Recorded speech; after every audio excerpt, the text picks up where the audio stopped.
এদিকে ডিসেম্বরের আগেই আওয়ামী লীগের নিষেধাজ্ঞা উঠে যাচ্ছে। ভারতের এক ঘোষণায় তোলপাড় সারা দেশ। ডিসেম্বরেই দেশে ফিরবেন শেখ হাসিনা। আওয়ামী লীগের উপর যে নিষেধাজ্ঞা ইতিমধ্যে দেওয়া হয়েছে, এই নিষেধাজ্ঞা কিন্তু আর বেশি দিন টিকায় রাখতে পারবে না, এবং কি শেখ হাসিনা আসার আগেই সেই নিষেধাজ্ঞা কিন্তু উঠে যাবে। ইতিমধ্যে গোটা বিশ্ব থেকে কিন্তু চাপ আসতেছে, এবং কি গোটা বিশ্ব থেকে চাপ দিচ্ছে আওয়ামী লীগের উপর থেকে নিষেধাজ্ঞা তুলে নেওয়ার জন্য।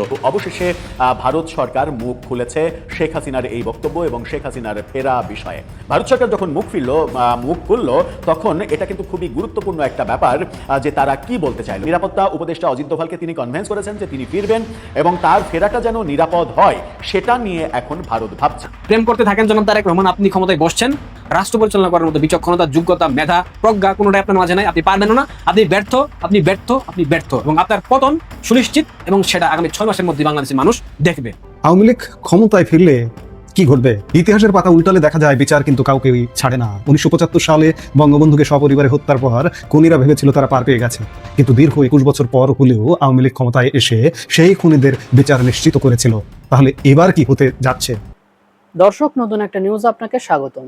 প্রিয় দর্শক, একদিকে যেমন সাবেক প্রধানমন্ত্রী শেখ হাসিনার ডিসেম্বরের মধ্যে দেশে ফেরার ঘটনা নিয়ে মুখ খুলেছে ভারত, অন্যদিকে বিশ্লেষকরা বলছেন এই ডিসেম্বরের আগেই, অর্থাৎ সাবেক প্রধানমন্ত্রী শেখ হাসিনার দেশে ফেরার আগেই আওয়ামী লীগের উপর যে কার্যক্রম নিষেধাজ্ঞা দেওয়া হয়েছে, সেই নিষেধাজ্ঞাটি বিভিন্ন আন্তর্জাতিক সংস্থার চাপে তুলে দিতে বাধ্য হবেন বাংলাদেশ সরকার। দর্শক মণ্ডলী, ইতিমধ্যেই বিশ্লেষকরা এরকম মন্তব্য করছেন। তো দর্শক, আপনার কাছে কি মনে হয়, ডিসেম্বরের আগেই কি সব রাজনৈতিক পরিস্থিতি পাল্টে যেতে শুরু করবে কিনা, অর্থাৎ আওয়ামী লীগের উপরের যে নিষেধাজ্ঞা রয়েছে সেই নিষেধাজ্ঞাটি উঠে যাবে কিনা বলে মনে করছেন? তো অবশ্যই কমেন্ট করে জানিয়ে দিন। এছাড়াও দর্শক, এই ভিডিওটিতে আরো একটি গুরুত্বপূর্ণ তথ্য আপনাদের সামনে উপস্থাপন করা হবে। সেটা হচ্ছে, সাবেক প্রধানমন্ত্রী শেখ হাসিনা যখন দেশে ফিরবেন, ঠিক তার পরবর্তী সময়ে তিনি কি কি করবেন বা কি কি করা উচিত তার, এ বিষয়টি নিয়ে থাকছে চাঞ্চল্যকর কিছু তথ্য। তাই বলবো দর্শক, যারা ভিডিওটি অন করেছেন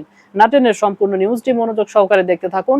তো দর্শক, আর কথা না বাড়িয়ে চলুন দেখে আসবো আজকে সেই কাঙ্ক্ষিত ভিডিওগুলো।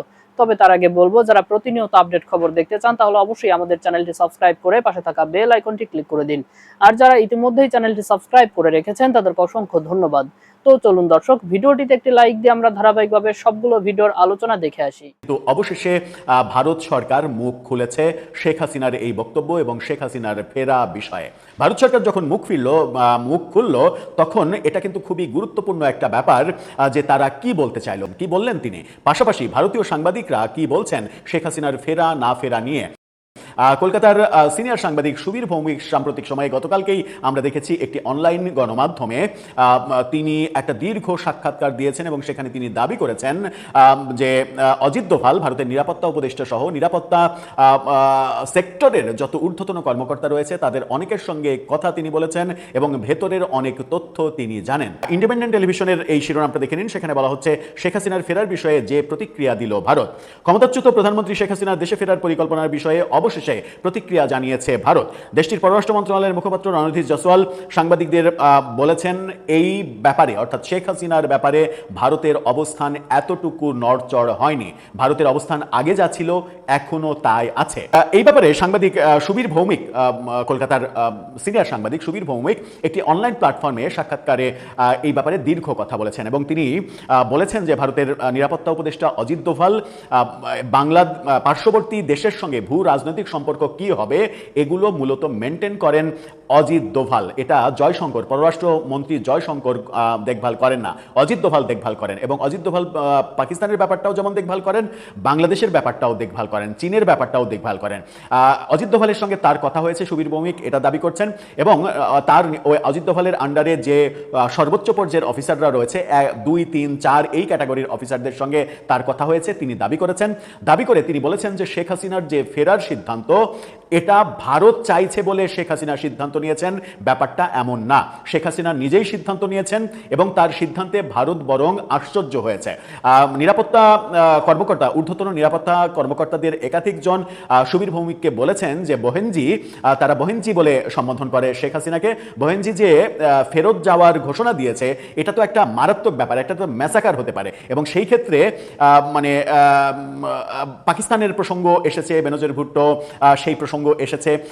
এবং পাকিস্তানকে নিয়ে তারা বেশি সব থেকে মানে শঙ্কায় রয়েছে, পাকিস্তানি আইএসের শঙ্কায় রয়েছে। এবং তাদের মধ্যে একটা ব্যাপার চিন্তা হচ্ছে যে শেখ হাসিনা যখন ফিরবেন তখন বিমানবন্দরেই তাকে আইএসের মানে বাহিনী টার্গেট করে বসে কিনা, কিংবা যে কোনো একটা জায়গায় বিমানবন্দর থেকে তাকে নিয়ে যাওয়ার এই পথে তাকে যদি টার্গেট করে বসে মেরে দেওয়ার ব্যাপার ঘটায়, সেই নিরাপত্তা শঙ্কায় মূলত ভারতের নিরাপত্তা যে সেক্টর সেই সেক্টরের মানুষগুলো ভাবছেন। তবে সুবীর ভৌমিক এটুকু দাবি করছেন যে শেখ হাসিনার যে ফিরতে চাওয়া এটার মধ্যে কোনো মিথ্যা কিছু নেই। শেখ হাসিনা নিজেই ঘোষণা দিয়েছেন এবং নিরাপত্তা উপদেষ্টা অজিত দোভালকে তিনি কনভিন্স করেছেন যে তিনি ফিরবেন এবং তার ফেরাটা যেন নিরাপদ হয় সেটা নিয়ে এখন ভারত ভাবছে। তার মানে ভারত যে শেখ হাসিনাকে প্রত্যার্পণ না করে কৌশলে বলেছে যে আপনি ফিরে যান, মানে আপনাকে আমরা রাখবো না, ব্যাকডোরে এরকম আলোচনার যে মানে আলোচনাগুলো চলছে বাইরে, সেগুলোর মানে সত্যতা সুবীর ভৌমিক অস্বীকার করছেন। তিনি বলছেন যে এটা শেখ হাসিনার একান্ত ব্যক্তিগত সিদ্ধান্ত এবং তিনি সবকিছু বুঝে শুনেই এই সিদ্ধান্ত নিয়েছেন। এবং তিনি এটাও বলেছেন যে তার আন্তর্জাতিক যে যোগাযোগ সেই যোগাযোগ বেড়েছে এবং এই তথ্যও তিনি দিয়েছেন যে সামনে সেপ্টেম্বর নাগাদ ব্রিক্সের সামিট রয়েছে ভারতে। ব্রিক্সের এখন মানে চেয়ার পারসন ভারত এটার সভাপতি।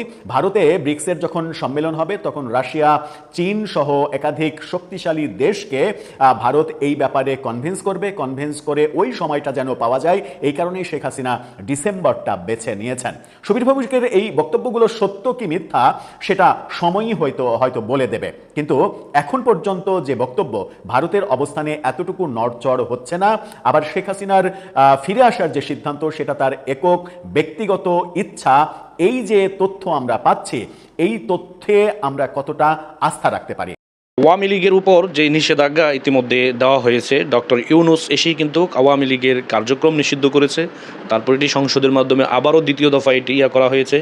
আপনারা জানেন যে আওয়ামী লীগ হচ্ছে বাংলাদেশের প্রাচীনতম একটি রাজনৈতিক সংগঠন, যেই সংগঠনের নেতৃত্বে বাংলাদেশ নামক এই ভূখণ্ড স্বাধীন হয়েছে এবং আমরা পেয়েছি একটি মানচিত্র। এটি আমাদেরকে জানতে হবে, আমাদের পরবর্তী প্রজন্ম, আমাদের যারা আসবে আগামীতে তাদেরকেও আমাদের জানাতে হবে এবং এই প্রজন্মকেও কিন্তু আমাদের এই ইতিহাসটি জানাতে হবে। জুলাইয়ের মতন শুধু গুজবের উপরে কান দিয়ে আপনারা চলবেন না। আপনারা একটা বিষয় জানার চেষ্টা করবেন যে জুলাই আন্দোলন যে আপনারা করেছেন, এই আন্দোলন করে আপনারা কি পেয়েছেন একবার যদি হিসাব মিলান তাহলে কিন্তু আওয়ামী লীগের প্রতি আপনার যে রাগ ক্ষোভ ছিল সেটি মানে দূর হয়ে যাবে আমি মনে করি। এই যে একটি রাজনৈতিক সংগঠনের উপর নিষেধাজ্ঞা দিয়ে দেওয়া হয়েছে, এই সংগঠনের কি কর্মী সংখ্যা কম আছে? তাদের অপরাধ কি এই বাংলাদেশ নামক রাষ্ট্রটি স্বাধীন করা? আপনারা কি জানেন না যে বঙ্গবন্ধুর নেতৃত্বে এই বাংলাদেশ নামক ভূখণ্ড আমরা পেয়েছি এবং কি ওনার নেতৃত্বে এই দেশের মানুষ জীবন দিয়েছে এবং কি বঙ্গবন্ধুকে মানুষ কতটা ভালোবাসে জানেন না? অবশ্যই জানেন। কিন্তু আপনারা প্রতারিত হয়েছেন, আপনারা ধোঁকা খেয়েছেন। আজকে আপনাদেরকে বলা হয় ফার্মের মুরগি, কিন্তু আপনারা প্রকৃত অর্থে আপনাদেরকে মুরগি বানানো হয়েছিল। আপনারা মুরগি আপনাদেরকে বানিয়েই এই অপকর্মগুলো তারা করেছে। 24শে যে জুলাই আগস্টের যে আন্দোলন কোটা বিরোধী, এগুলো শুধু ছিল একটি ষড়যন্ত্র। যারা আপনার এটির বেনিফিট নেওয়ার কথা ছিল তারা ঠিকই নিয়েছে, কিন্তু নিরীহ ছাত্ররা দুনিয়া থেকে চলে গেছে। এগুলো ছিল তাদের মেটিকুলাস ডিজাইনের অংশ। এটি ইউনূস বলেছে, ইউনূস লবিস্ট ফার্ম নিয়োগ করেছে, এই রাষ্ট্রের বিরুদ্ধে ষড়যন্ত্র করেছে, এই রাষ্ট্রের ছাত্রদেরকে সে মেরে তারপর সে ক্ষমতা চালাইছে 2-2.5 বছর চালায়া একটি নির্বাচন বুংবাং দিয়া একটা সরকারের কাছে ক্ষমতা হস্তান্তর করে চলে গেছে। আপনারা কি কেউ জানতেন যে আপনার সরকার পতন হইলে ইউনূস রাষ্ট্রপ্রধান হবে, পরবর্তীতে আবার বিএনপি আসবে? গুইরাগেরা কি হইল? ওই আপনার এই যেমন লাউ তেমন কদু, আওয়ামী লীগ চলে গেছে, বিএনপি ক্ষমতায় আসছে, এটাই কিন্তু হয়েছে। এর চেয়ে বেশি কি কিন্তু হয়েছে? একটাবার চিন্তা করেন, এই যে আওয়ামী লীগের উপর নিষেধাজ্ঞা দিয়ে দেওয়া হয়েছে, এই নিষেধাজ্ঞা কিন্তু আর বেশি দিন টিকায় রাখতে পারবে না। ইতিমধ্যে গোটা বিশ্ব থেকেই কিন্তু চাপ আসতেছে এবং কি গোটা বিশ্ব থেকে চাপ দিচ্ছে আওয়ামী লীগের উপর থেকে নিষেধাজ্ঞা তুলে নেওয়ার জন্য। কারণ এই সংগঠনটি হচ্ছে বাংলাদেশের জন্মদাতা একটি সংগঠন। এই সংগঠন বাংলাদেশ নামক এই ভূখণ্ডের জন্ম দিয়েছে এবং কি তাদের নেতৃত্বে এই বাংলাদেশ নামক রাষ্ট্রটি স্বাধীন হয়েছে এবং কি একটি মানচিত্র আমরা পেয়েছি, যেই মানচিত্রটিকে আমরা সবাই ভালোবাসি। এই দেশের পতাকা এঁকেছে ছাত্রলীগ। এই রাষ্ট্রের এমন কোনো রন্ধ্রে নাই যে তাদের আপনার অবদান নেই আওয়ামী লীগের, কিন্তু এই দলটিকে নিষিদ্ধ করে রাখা হয়েছে। রাজনৈতিক প্রতিহিংসা কোথায় গিয়ে পৌঁছেছে আপনি দেখেন। আওয়ামী লীগের রাজনীতিতে ভুল নাই, এটা আমরা কখনোই বলবো না, কিন্তু রাজনীতিকে রাজনৈতিকভাবে মোকাবেলা করতে হয়। নেপালের জেনজিরা সরকার প্রধানকে তারা হটাইছে, তারপর কি ওই সরকার প্রধানকে নির্বাচন করতে দেয় নাই? অবশ্যই দিছে। তারপর ওই নিয়ে সরকার প্রধান ফেল করছে, সরকার গঠন করতে পারে নাই। বালেন্দ্র শাহ আপনার সরকার গঠন করছে, তা কী হয়েছে? তো শেখ হাসিনাকেও আপনারা ক্ষমতায় যখন ভারতে চলে গেছে আপনারা বলতেন যে আপনি নির্বাচন করেন, আপনার দলকে যদি জনগণ ভোটের মাধ্যমে প্রত্যাখ্যান করে তাহলে আপনারা প্রত্যাখ্যান হবেন। এটাই কিন্তু হইতো, কিন্তু একটা নির্বাচন একতরফা দিয়ে একটা সরকার গঠন করে ফেলছে, কিন্তু সামনে কি হবে এটি তারা চিন্তা করেনি। কিন্তু দ্রুতই আওয়ামী লীগের উপর নিষেধাজ্ঞা, যেই নিষেধাজ্ঞা দেওয়া হয়েছে সেটি আপনার তুলে নেওয়া হবে, এবং কি আন্তর্জাতিকভাবে সকল দেশ ইতিমধ্যে চাপ দিচ্ছে যাতে করে আওয়ামী লীগের নিষেধাজ্ঞা তুলে নেওয়া হয়। এটি অবশ্যই শীঘ্রই তুলে নেওয়া হবে, এবং কি শেখ হাসিনা নিজেও বলেছে যে অতি শীঘ্রই আওয়ামী লীগের উপর নিষেধাজ্ঞা তুলে নিতে হবে। আওয়ামী লীগের কর্মসূচি বাস্তবায়ন করার জন্য আওয়ামী লীগের নেতাকর্মীরা মাঠে থাকবে, এবং কি শেখ হাসিনা যে আসার নির্দেশ দিয়েছেন যে আসবে ডিসেম্বরে বাংলাদেশ আসবে, সেটিও কিন্তু আপনার বাস্তবে প্রতিফলন আপনারা দেখতে পারবেন, এবং কি শেখ হাসিনা আসার আগেই সেই নিষেধাজ্ঞা কিন্তু উঠে যাবে বলে আমরা মনে করি। ইতিমধ্যে গোটা বিশ্ব থেকেই কিন্তু এই চাপটি এই সরকারের উপর দেওয়া হচ্ছে যাতে করে দ্রুত আওয়ামী লীগের নিষেধাজ্ঞা প্রত্যাহার করা হয়। কিন্তু আমরা ধারণা করতেছি যে সর্বোচ্চটি 1 থেকে 2 মাসের ভিতরে কিন্তু এরকমটা আপনারা চাইলে দেখতে পারেন যদি সেটি সাকসেস হয়। আওয়ামী লীগ ক্ষমতায় ফিরলে কি ঘটবে? ইতিহাসের বৃহত্তম বিচারের মুখে কারা? তার আগে একটু বলে নেই যে আওয়ামী লীগ প্রধান শেখ হাসিনা যদিও কথা বলেছেন তার বক্তব্যে একাধিক সময় যে তিনি কোনো প্রতিশোধ বা প্রতিহিংসা করার জন্য ক্ষমতায় ফিরবেন না, দেশে ফিরবেন না, দেশকে গড়বার জন্য তিনি ফিরবেন। কিন্তু ইতিহাসের পাঠ বড়ই নির্মম। বাংলাদেশ ও ভারতের কোটি কোটি দর্শক যারা প্রতিনিয়ত ওপার বাংলা এপার বাংলার রাজনীতির গতি প্রকৃতির ওপর কড়া নজর রাখছেন, তাদের জন্য আজকের এই বিশেষ রাজনৈতিক বিশ্লেষণটি অত্যন্ত গুরুত্বপূর্ণ। একটি বড় প্রশ্ন আজকে রাজনৈতিক মহলে ঘুরপাক খাচ্ছে যে আওয়ামী লীগ যদি আবারও ক্ষমতায় ফিরে আসে তবে কি ঘটবে? যারা আজ নিজেদের ক্ষমতার চূড়ায় ভাবছেন কিংবা যারা মনে করছেন আওয়ামী লীগের অধ্যায় শেষ, তাদের ভবিষ্যৎ আসলে কি? ইতিহাসের পাতা উল্টালে দেখা যায় বিচার কিন্তু কাউকেই ছাড়ে না। 1975 সালে বঙ্গবন্ধুকে সপরিবারে হত্যার পর খুনিরা ভেবেছিল তারা পার পেয়ে গেছে, কিন্তু দীর্ঘ 21 বছর পর হলেও আওয়ামী লীগ ক্ষমতায় এসে সেই খুনিদের বিচার নিশ্চিত করেছিল। তাহলে এবার কি হতে যাচ্ছে? এই মুহূর্তের ভিডিওতে আমরা প্রতিটি তথ্য ব্যবচ্ছেদ করে দেখব কেন বলা হচ্ছে যে আওয়ামী লীগ ফিরলে বাংলাদেশ দেখতে পারে পৃথিবীর ইতিহাসে বৃহত্তম বিচারিক প্রক্রিয়া। ভিডিওটি শেষ পর্যন্ত দেখুন, কারণ এই মুহূর্তের এই বিশ্লেষণটি বদলে দিতে পারে আপনার রাজনৈতিক দৃষ্টিভঙ্গি। দর্শক, চলুন একটু পেছনে ফিরে তাকানো যাক। 2024 সালের চাকুরির কোটা আন্দোলন, যা সাধারণ শিক্ষার্থীদের একটি দাবি ছিল, তা কিন্তু একসময় এসে এক চরম সহিংস সরকার পতনের আন্দোলনের রূপ নেয়। কিন্তু পর্দার আড়ালে আসলে কারা ছিল? বাংলাদেশে আজকে এটি একটু পরিষ্কার হয়ে গেছে যে এই আন্দোলনের প্রধান মাস্টারমাইন্ড হিসেবে কাজ করেছে জামাতে ইসলামী। আর এই আন্দোলনকে কেন্দ্র করে দেশে যত সহিংসতা হয়েছে তা সাধারণ মানুষের কল্পনাকেও ছাড়িয়ে গেছে। মানুষের ঘর বাড়ি লুটপাট করা হয়েছে, অগ্নিসংযোগ করা হয়েছে এবং নির্বিচারে মানুষ হত্যা করা হয়েছে। আইন শৃঙ্খলা বাহিনীও বাদ যায়নি, পুলিশ হত্যা বাদ যায়নি। আর এই সব ধরনের সহিংসতার পেছনে প্রধান মাস্টারমাইন্ড হিসেবে আঙ্গুল উঠছে বিএনপির দিকে। পরিস্থিতি এতটাই ভয়াবহ রূপ নিয়েছিল যে 1971 সালে মুক্তিযুদ্ধের যে রক্তক্ষয়ী যুদ্ধভূমিতে পাকিস্তানি হানাদার ও তাদের দোসররা যা করেছিল, 2024-এর সহিংসতা কোনো অংশেই তার চেয়ে কম ছিল না। জনগণের জানমালকে এভাবে ধ্বংসের মুখে ঠেলে দেওয়া কোনো সাধারণ রাজনৈতিক কর্মসূচি হতে পারে না। এবার আসা যাক আইনি এবং সাংবিধানিক প্রসঙ্গে। বর্তমান বাংলাদেশের শাসন ব্যবস্থার দিকে তাকালে দেখা যাবে প্রতিটি পদক্ষেপে দেশের পবিত্র সংবিধানকে চরমভাবে লঙ্ঘন করা হয়েছে। অর্থাৎ যে প্রক্রিয়ায় এখন যে দলটি ক্ষমতায় এসছে, এই আশাটাও সংবিধানকে পদে পদে লঙ্ঘন করে। ডক্টর ইউনূসের নেতৃত্বাধীন সেই সরকারকে অনেকেই অবৈধ সরকার হিসেবে দেখেন। তাদের শপথ গ্রহণ থেকে শুরু করে 1.5 বছরের দুঃশাসন, এই সব কিছুকেই অবৈধ বলে অভিহিত করছেন বিশ্লেষক মহল। শুধু তাই নয়, সর্বশেষ একটি অবৈধ নির্বাচনের মাধ্যমে পর্দার আড়ালে সমঝোতার ভিত্তিতে বিএনপিকে যে ক্ষমতায় বসানো হয়েছে সেটিও কিন্তু সম্পূর্ণ অবৈধ। আর ঠিক এই কারণেই তথাকথিত নির্বাচনের মাধ্যমে গঠিত হওয়া বর্তমান বিএনপি সরকারের ভাগ্য চরম অনিশ্চয়তায় আসলে ঝুলন্ত। রাজনীতির আকাশ এখন এতটাই মেঘাচ্ছন্ন যে কোন দিক থেকে কোন ঝড় এসে এই সরকারকে কখন উড়িয়ে নিয়ে যাবে তা খোদ সরকারে থাকা ব্যক্তিরাও আসলে বলতে পারেন না। তাদের পায়ের নিচের মাটি কতটা নড়বড়ে তা দিন দিন স্পষ্ট হয়ে উঠছে। ছোট্ট একটা আওয়ামী লীগ যদি কর্মসূচি দেয়, সেনাবাহিনী নামাতে হয়। ছোট্ট একটা শিক্ষার্থীদের আন্দোলন যদি হয়, সেনাবাহিনী নামাতে হয়। তাহলে বুঝুন যে সরকার কতটা শক্তিশালী। এই রাজনৈতিক নাট্যমঞ্চের সবচেয়ে ট্রাজিক চরিত্র সম্ভবত জামাতে ইসলামী। তারা নিজেরাই সংসদে বিরোধী দলে থেকেও সেই সংসদের ভেতরে নিজেদের রাজনৈতিক মৃত্যু ডেকে এনেছে চোখের সামনে।